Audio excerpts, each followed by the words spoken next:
بسم اللہ الرحمن الرحیم۔ حضرت داؤد علیہ السلام کی قوم کے 70,000 انسان دریا کے کنارے ایک بستی میں رہتے تھے۔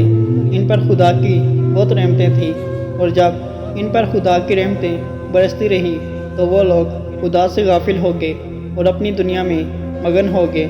اللہ نے حضرت داؤد علیہ السلام کی قوم پر ہفتے کے دن کا ادب لازم قرار دیا اور حکم دیا کہ اتوار سے جمعہ تک مچھلیاں پکڑنی ہیں، مگر ہفتے کو مچھلیاں نہیں پکڑنی۔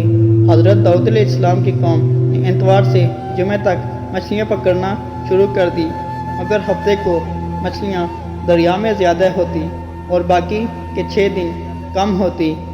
ہفتے کے دن جب بھی حضرت داؤد علیہ السلام کی قوم دریا کے پاس آتی تو اتنی زیادہ مچھلیاں دیکھ کر ان کا دل بے ایمان ہو جاتا۔ شیطان نے ان کے اس لالچ کا فائدہ اٹھا کر ان کو اکسانا شروع کر دیا، اور انہوں نے سوچ لیا کہ ہفتے کو وہ دریا میں جال لگا دیا کریں گے اور اتوار کو پکڑ لیا کریں گے۔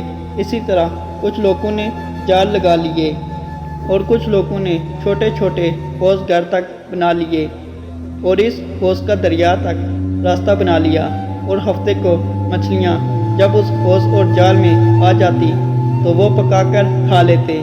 اسی بستی میں اللہ کے کچھ نیک بندے بھی تھے، اور انہوں نے کہا کہ تم لوگوں نے یہ جال جو بنا رکھے ہیں، ہفتے کو مچھلیاں جمع کرتے ہو اور اتوار کو پکڑتے ہو، یہ شکار ہفتے کا ہی ہے، تم پر اللہ کا عذاب ہوگا۔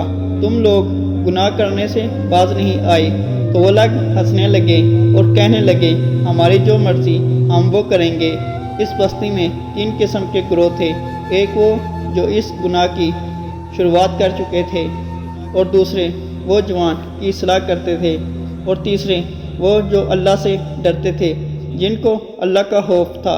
انہوں نے سوچ لیا تھا کہ وہ ان کے ساتھ نہیں رہیں گے۔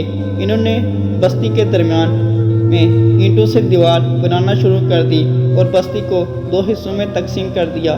ایک طرف وہ لوگ تھے جن کا اللہ کا ڈر تھا، اور دوسرے وہ جو اللہ کے ڈر سے بے خوف ہو چکے تھے اور گناہ کرتے جا رہے تھے، اور راتوں رات اللہ نے ان پر عذاب نازل کر دیا اور وہ بندر بن گئے۔ صبح جب اللہ کے نیک بندے سو کر اٹھے اور ان کو دیوار کے پار سے کوئی آواز بلند ہوتی نظر نہ آئی تو انہوں نے دیواروں پر چڑھ کر دیکھا تو سب کے سب بندر بن گئے تھے۔ وہ خوف سے چلانے لگے اور خدا سے معافی مانگنے لگے۔